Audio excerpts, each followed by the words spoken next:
El nombre del que es coneix com a mares o ventres de lloguer, maternitats subrogades, ha crescut tant que l'any passat, segons les agències que ho tramiten, hi va haver més nens nascuts per aquest mètode que adopcions internacionals.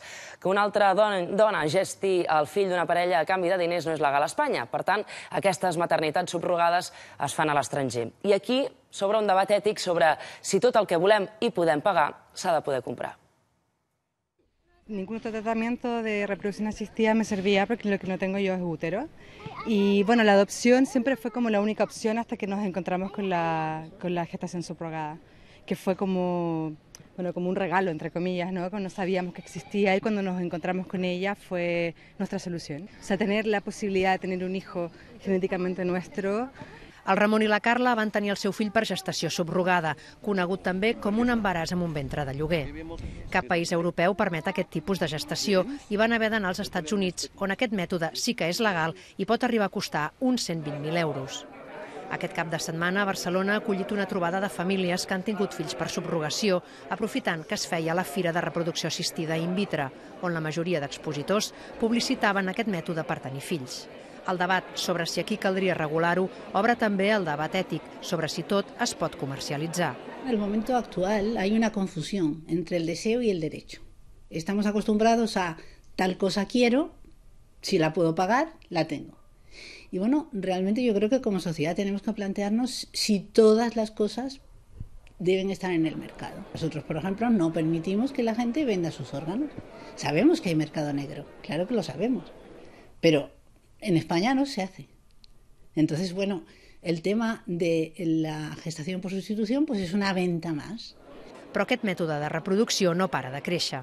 Segons les agències especialitzades, l'any passat 1.400 parelles espanyoles van tenir un fill mitjançant la subrogació, una xifra que ja supera les adopcions internacionals. A Espanya ja s'ha creat una associació que en reclama la legalització i fins i tot han redactat una proposició de llei. El text preveu els requisits que hauria de complir la dona gestant. Tiene que tener una posición económica estable, tiene que tener al menos un hijo nacido sano para que sepa lo que es pasar por un periodo de un embarazo y de un parto y siempre va a ser una mujer que esté completamente informada y con un consentimiento pleno de lo que va a realizar. ¿Que consideramos que las personas, mujeres que se prestan a ello son libres? Bueno, yo también lo discuto.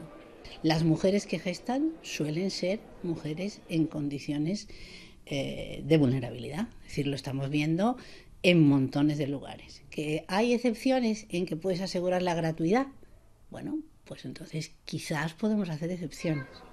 L'Oliver i l'Anna no es quedaven embarassats i ella, per motius mèdics, no es podia sotmetre a tractaments de fertilitat. Van decidir tenir un fill per subrogació a Califòrnia i quan tot estava en marxa, l'Anna també es va quedar embarassada. Ara tenen 2 fills que es porten 10 setmanes i defensen la legitimitat del servei que van contractar.